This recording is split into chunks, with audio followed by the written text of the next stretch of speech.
రేపటి పోలింగ్ కు సర్వం సిద్ధమైంది. 119 అసెంబ్లీ స్థానాలకు ఉదయం 7 గంటల నుంచి పోలింగ్ ప్రారంభం కానుంది. 3,26,00,000 మంది ఓటు హక్కు వినియోగించుకోనున్నారు. మొత్తం 35,655 పోలింగ్ కేంద్రాలు ఏర్పాటు చేశారు అధికారులు. 13 నియోజకవర్గాలను సమస్యాత్మక ప్రాంతాలుగా ఐడెంటిఫై చేశారు. ప్రశాంత వాతావరణంలో ఎన్నికలు నిర్వహించేందుకు భారీ భద్రత ఏర్పాటు చేశారు. ప్రజాస్వామ్య అతిపెద్ద పండుగలో ప్రతి ఒక్కరూ పాల్గొనాలని పిలుపునిచ్చారు అధికారులు. తెలంగాణ అసెంబ్లీ ఎన్నికల పోలింగ్ కు అంతా సిద్ధమైంది.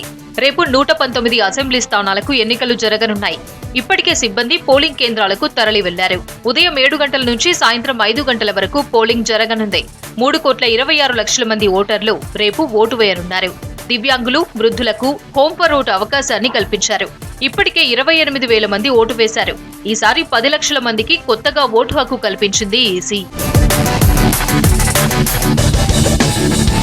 రాష్ట్ర వ్యాప్తంగా మొత్తం 35,655 పోలింగ్ కేంద్రాలను ఏర్పాటు చేసింది ఎన్నికల సంఘం. 27,000 పోలింగ్ కేంద్రాల్లో వెబ్ కాస్టింగ్ ఏర్పాటు చేశారు. ఎన్నికల విధుల్లో మొత్తం 1,85,000 మంది సిబ్బంది పాల్గొననున్నారు. 22,000 మంది మైక్రో అబ్జర్వర్లు, స్క్వాడ్స్ ను ఎన్నికల సంఘం నియమించింది. 12,000 కేంద్రాలను సమస్యాత్మకంగా గుర్తించారు. ఓటింగ్ సందర్భంగా ఈసీ కీలక సూచనలు జారీ చేసింది. ఓటర్ స్లిప్పుతో పాటు 12 గుర్తింపు పొందిన ఐడీ కార్డుల్లో ఏదైనా ఒకటి తీసుకెళ్లాలని ఎన్నికల సంఘం సూచనలు జారీ చేసింది. Voter ID card, passport, driving licence, PAN card, smart card, ఉపాధి హామీ కార్డ్, ఆరోగ్య కార్డ్, పెన్షన్ కార్డ్, ఆధార్ కార్డుల్లో ఏదో ఒకటి ఉన్నా ఓటు వినియోగించుకోవడానికి అర్హులుగా ఎన్నికల సంఘం పేర్కొంది. రాజకీయ పార్టీలు ఇచ్చే ఓటరు స్లిప్పులపై అభ్యర్థి పేరు, పార్టీ పేరు ఏవీ ఉండకూడదని, అలాంటి వాటిని అనుమతించబోమన్నారు ఎన్నికల అధికారులు. పోలింగ్ స్టేషన్లలో రేపు ఉదయం 5:30 గంటలకే మాక్ పోలింగ్ నిర్వహించనున్నారు. పార్టీల ఏజెంట్ల సమక్షంలో మాక్ పోలింగ్ చేయనున్నారు. ఇప్పటికే సిబ్బందికి అధికారులు ఓటింగ్ పై అవగాహన కల్పించారు.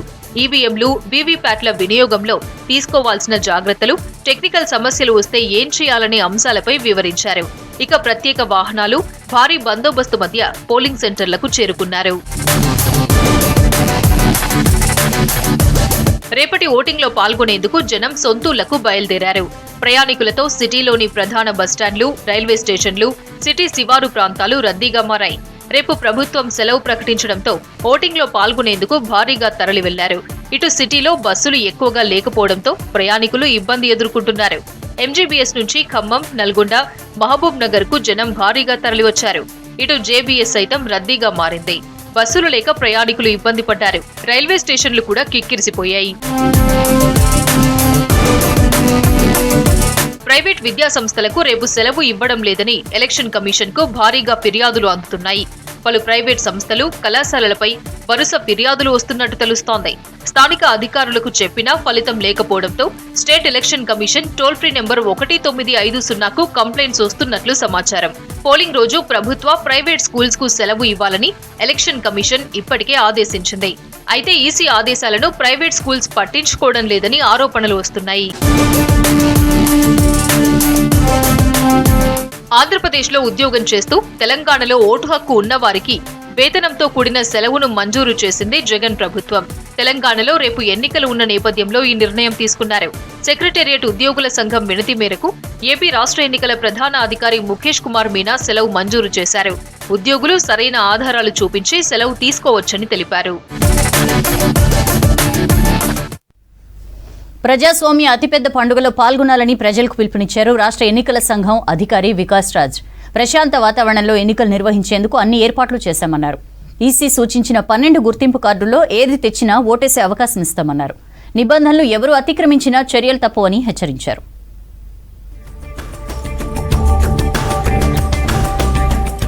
అన్ని అసెంబ్లీ నియోజకవర్గాలకు ఈవీఎంలు చేరాయన్నారు సీఈఓ వికాస్ రాజ్. పోలింగ్ కేంద్రాల దగ్గర భద్రతా సౌకర్యాలపై ఈ రాత్రికి చెక్ చేసుకుంటామన్నారు. రేపు ఉదయం 5 గంటలకు మాక్ పోలింగ్ జరుగుతుందని చెప్పారు వికాస్ రాజ్. అంతా పోలింగ్ మటీరియల్ తీసుకొని, ఈవీఎంస్ తీసుకొని, సెక్యూరిటీ ఫోర్సెస్తో సహా పోలింగ్ స్టేషన్కి వెళ్ళిన తర్వాత అక్కడ అంతా సదుపాయాలు కరెక్ట్గా ఉన్నాయా లేవా, అంత పరిస్థితి ఎట్లా ఉంది, అక్కడ సెక్యూరిటీ ఫోర్సెస్ పెట్టడానికి ప్లేస్, వాళ్ళు ఉండడానికి ప్లేస్, అవి అంతా చూసుకొని అక్కడే ఉంటారు. మార్నింగ్ 5:30 నుంచి మళ్ళీ మాక్ పోల్కి ప్రాసెస్ స్టార్ట్ అవుతుంది. సిబ్బందికి అన్ని దశల్లో అవగాహన కల్పించామన్నారు సీఈఓ వికాస్ రాజ్. ఈవీఎంలలో ఏదైనా లోపం వస్తే సరిచేసేందుకు టెక్నికల్ టీమ్స్ ఉన్నాయన్నారు. సెక్టర్ ఆఫీసర్స్ కూడా ట్రైన్ అయి ఉన్నారని, ప్రశాంత వాతావరణంలో ఎన్నికలు నిర్వహిస్తామని చెప్పారు. సెక్టర్ ఆఫీసర్స్ని కూడా మంచిగా ట్రైనింగ్ ఇవ్వడం జరిగింది. సో అంతా రెడీ చేసి పెట్టుకున్నాం. ఈ రేర్ కేసులో ఎక్కడైనా ఏమైనా ప్రాబ్లం వస్తే దానికి కూడా ఈసీఐ వారు ఇచ్చిన ఎస్ఓపి స్టాండర్డ్ ఆపరేటింగ్ ప్రొసీజర్ ప్రకారం ఏం మార్చాలి, ఎట్లా మార్చాలి, ఎవరిని చూపించాలి, అక్కడ పోలింగ్ పార్టీస్ పోలింగ్ ఏజెంట్స్కి ఎట్లా చూపించాలి, ఏం సర్టిఫికేట్ తీసుకోవాలి, డీటెయిల్డ్గా దానికి గైడ్ లైన్స్ ఉన్నాయి, దాని ప్రకారం చేస్తారు. 35,000కు పైగా పోలింగ్ స్టేషన్లు ఉన్నాయన్నారు వికాస్ రాజ్. 12,000 పోలింగ్ స్టేషన్లను సమస్యాత్మకంగా గుర్తించామని చెప్పారు. పోలింగ్ శాతం మరీ ఎక్కువగా ఉండడం, కొన్ని ప్లేస్లో మరీ తక్కువగా ఉండడము, అట్లాగే ఏఎస్డి నంబర్స్ కొన్ని ప్లేస్లో మరీ ఎక్కువ ఉండడము, ఇట్లాంటి అన్ని సూత్రాలను పెట్టుకుని దీన్ని ఐడెంటిఫై చేయడం జరిగింది.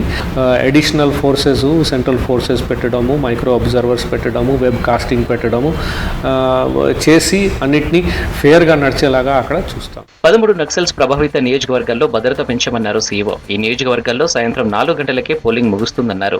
సో ఈ ప్లేసెస్లో రేపు 4 o'clock వరకు ఉంటుంది. అంటే మార్నింగ్ 7 o'clock అన్ని చోట్ల స్టార్ట్ అవుతుంది, కానీ ఈ 13 కాన్స్టిట్యుయెన్సీస్లో 4 o'clock it will be close. మిగతా అన్ని ప్లేస్లో 5 o'clock వరకు నడుస్తాయి. 12 గుర్తింపు కార్డుల్లో ఏ కార్డు తీసుకొచ్చినా ఓటు వేసే ఛాన్స్ ఇస్తామన్నారు వికాస్ రాజ్. ఓటర్ స్లిప్పులపై పార్టీ అభ్యర్థుల గుర్తు, ఫోటో ఉన్నా అనుమతించబోమన్నారు.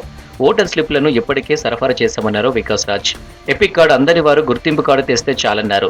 లైక్ మన్రేగా కార్డు ఉంది, తర్వాత కొన్ని లిస్ట్ ఇచ్చారు. ఆ 12 లిస్ట్ ఆల్రెడీ మేము పబ్లిసైజ్ కూడా చేశాము, పేపర్లో కూడా ఇచ్చాము, టీవీలో కూడా ఇచ్చాము. సో అందులో any one of them they can bring it. Polling కేంద్రంలోకి మొబైల్స్ ఎట్టి పరిస్థితులు అనుమతించబోమన్నారు వికాస్ రాజ్. ఎవరు సెల్ ఫోన్తో ఓటు వేసేందుకు రావద్దని సూచించారు. భద్రత విషయంలో రాజీపడబోమన్నారు వికాస్ రాజ్. పక్క రాష్ట్రాల నుంచి కూడా భద్రతా సిబ్బందిని మోహరింపజేశామని చెప్పారు. ప్రశాంత వాతావరణంలో ఎన్నికలు జరపడమే తమ లక్ష్యమన్నారు. కొన్ని ప్లేస్లో పోలింగ్ స్టేషన్లో కొన్ని చోట్ల పెడతారు ఇట్లాంటి థింగ్స్కి, కానీ దీనికి డీటెయిల్డ్ అరేంజ్మెంట్ అంతా కొంత ప్లేస్లో వీళ్ళు ఉండవచ్చు, ఉండకపోవచ్చు ఈ మొబైల్ పెట్టుకోవడానికి. So best thing is not to take it, even if they have taken it బయట ఎవరి ఫ్రెండ్ దగ్గర లేకపోతే క్యూలో ఉన్నా, ఇఫ్ దే నో సంబడి వాళ్ళ దగ్గర పెట్టుకొని లోపల పోయి బయట వచ్చిన తర్వాత వాళ్ళ దగ్గర నుంచి తీసుకొని పోవచ్చు. రాష్ట్ర వ్యాప్తంగా 144 సెక్షన్ ఉందన్నారు వికాస్ రాజ్. కోడ్ ఎవరు ఉల్లంఘించినా చర్యలు తప్పవన్నారు. కేటీఆర్ దీక్ష దివాస్ పై పరిశీలించి చర్యలు తీసుకుంటామన్నారు. పాడి కౌశిక్ రెడ్డిపై కేసు బుక్ చేస్తామని చెప్పారు CEO. There was no permission that was ever given. We have already very clearly told all the DOs that no functions in violation of the orders of Election Commission can be allowed to be conducted. ఒక complaint కూడా వచ్చింది, దాని మీద ఇమీడియట్గా అక్కడ enquiry కోసం పంపించాం. I'm waiting for the reply, so we will definitely take action. ఎన్నికలు అయిపోగానే ఈవీఎంలను స్ట్రాంగ్ రూమ్లకు తరలిస్తామన్నారు. ఈసీఐ ఆదేశాల మేరకు నడుచుకుంటామన్నారు. ప్రతి ఒక్కరూ ఓటింగ్లో పాల్గొనాలని పిలుపునిచ్చారు. ఇది ప్రజాస్వామ్యంలో పండగ లాంటిదని చెప్పారు. మంచి నాయకుడిని ఎన్నుకునే బాధ్యత పౌరులపైన ఉందన్నారు. ఎన్నికల వేళ 3 పోలీసు అధికారులపై ఈసీ చర్యలు తీసుకుంది. హైదరాబాద్ సెంట్రల్ జోన్ డీసీపీ వెంకటేశ్వర్లపై సస్పెన్షన్ వేటు వేసింది. చిక్కడపల్లి ఏసీపీ యాదగిరి, ముషీరాబాద్ ఇన్స్పెక్టర్ జహంగీర్పై వేటు వేసింది ఎన్నికల సంఘం. డబ్బు కట్టడిలో పక్షపాతం చూపారని ఈసీ తేల్చింది. దీంతో 3పై చర్యలు తీసుకుంటూ ఉత్తర్వులు జారీ చేసింది.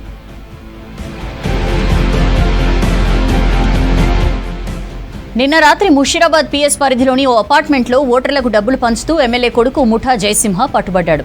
అయితే ఈ కేసులో ముఠా జయసింహను తప్పించి మరో 2 పోలీసులు ఇరికించారు. విధుల్లో నిర్లక్ష్యం, ఎమ్మెల్యే కొడుకుకు సహకరించినందుకు ఈసీ చర్యలు తీసుకుంది.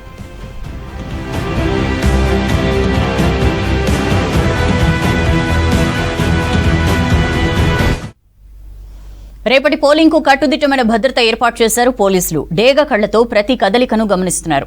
సమస్యాత్మక ప్రాంతాల్లో 3 అంచెల భద్రత ఏర్పాటు చేశారు. ఇక ప్రలోభాలను కట్టడి చేసేందుకు ప్రత్యేక ప్రణాళికలు సిద్ధం చేశారు అధికారులు. ఎన్నికలను బహిష్కరించాలని మావోయిస్టులు పిలుపునివ్వడంతో 13 నక్సల్ ప్రభావిత ఏరియాస్లో మరింత భద్రత పెంచారు.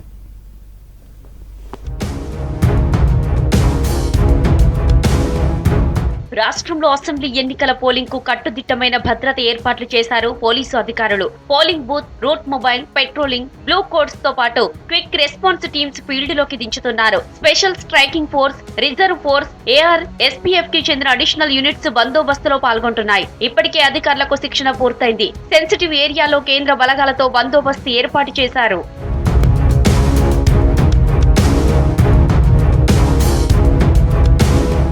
రాష్ట్రంలోని 65,000 మంది పోలీసులతో పాటు 375 కంపెనీల కేంద్ర బలగాలు పోలింగ్ బందోబస్తులో పాల్గొననున్నాయి. రాష్ట్రంలోని 18,000 మంది హోంగార్డులు ఎన్నికల విధుల్లో ఉన్నారు. పక్క రాష్ట్రాలైన కర్ణాటక, తమిళనాడు, ఏపీ, మహారాష్ట్ర, అస్సాం నుంచి మొత్తం 23,000 మంది పోలీసులు తెలంగాణ పోలింగ్ విధుల్లో పాల్గొంటున్నారు. అస్సాం రైఫిల్స్, సిఐఎస్ఎఫ్, సిఆర్పీఎఫ్ బలగాలు, ఇతర రాష్ట్రాల పోలీసులు రాష్ట్రానికి వచ్చారు.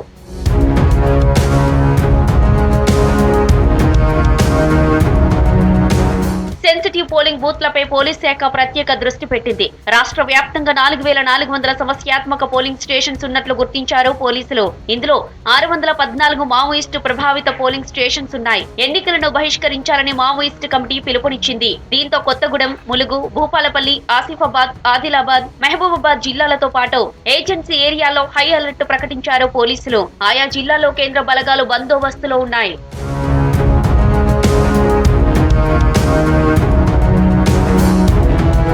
రాష్ట్ర వ్యాప్తంగా మొత్తం 13 నియోజకవర్గాలను సమస్యాత్మక ప్రాంతాలుగా ఈసీ గుర్తించింది. ఏజెన్సీ ప్రాంతాలు, మావోయిస్టు ప్రభావిత నియోజకవర్గాల్లో సాయంత్రం 4 గంటలకే పోలింగ్ ముగియనుంది. ఇక పోలింగ్ టైం వరకు క్యూ లైన్లలో ఉన్న వారిని ఓటింగ్ కు అనుమతించనున్నారు. పోలింగ్ సెంటర్ల దగ్గర సాయంత్రం 5 గంటల వరకు 144 సెక్షన్ అమల్లో ఉంటుందని చెప్పారు అధికారులు. నేతలు, అభ్యర్థులంతా ఎన్నికల గైడ్ లైన్స్ పాటించాలని, ఎవరు గీత దాటినా కఠిన చర్యలు ఉంటాయని ఆదేశించింది ఎన్నికల సంఘం.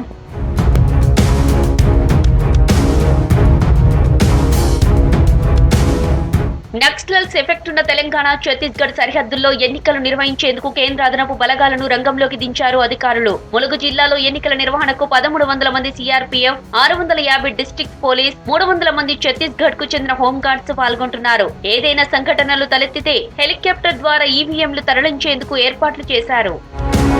తెలంగాణ భవన్లో దీక్షా దివస్ వేడుకలు నిర్వహించారు బీఆర్ఎస్ పార్టీ శ్రేణులు. ఈ కార్యక్రమంలో బ్లడ్ డొనేషన్ చేశారు బీఆర్ఎస్ వర్కింగ్ ప్రెసిడెంట్ కేటీఆర్. అంతకుముందు దీక్షా దివస్ ను పెద్ద ఎత్తున జరిపేందుకు ప్రయత్నించగా కోడ్ కారణంగా అనుమతి ఇవ్వలేదు పోలీసులు. పోలింగ్ స్టేషన్ కు 200 మీటర్ల దూరంలోనే ఉండటంతో లోపలనే చేసుకోవాలని సూచించారు.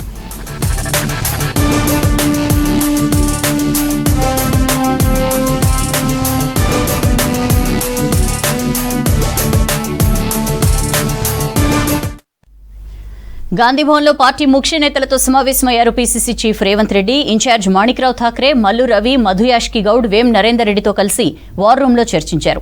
బిర్లా టెంపుల్, నాంపల్లి దర్గాను సందర్శించారు రేవంత్ రెడ్డి. హైదరాబాద్ బిర్లా టెంపుల్ సందర్శించారు పీసీసీ చీఫ్ రేవంత్ రెడ్డి. వెంకటేశ్వర స్వామి ముందు కాంగ్రెస్ పార్టీ 6 గ్యారంటీల కార్డు పెట్టి పూజలు చేశారు. ఆ తర్వాత నాంపల్లిలోని దర్గాను సందర్శించి ప్రత్యేక ప్రార్థనలు నిర్వహించారు. కార్యక్రమంలో కాంగ్రెస్ రాష్ట్ర ఇన్ఛార్జ్ మాణిక్రావు ఠాక్రే, అంజన్ కుమార్, మధుయాష్కి పాల్గొన్నారు.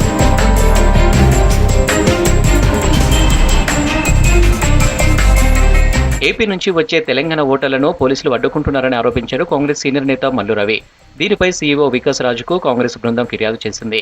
ఏపీలో నివసిస్తున్న తెలంగాణ ఓటర్లను రానివ్వకుండా ఏపీ తెలంగాణ బార్డర్లో అడ్డుకుంటున్నారన్నారు. 144 సెక్షన్ అమల్లో ఉండగా మంత్రి కేటీఆర్ దీక్షా దివస్ ఎలా చేస్తారని ప్రశ్నించారు. నమస్తే తెలంగాణ పేపర్ కోడ్ ఉల్లంఘన చేస్తుందని, బీఆర్ఎస్ కరపత్రంగా పత్రిక వ్యవహరిస్తుందని ఫిర్యాదు చేశారు.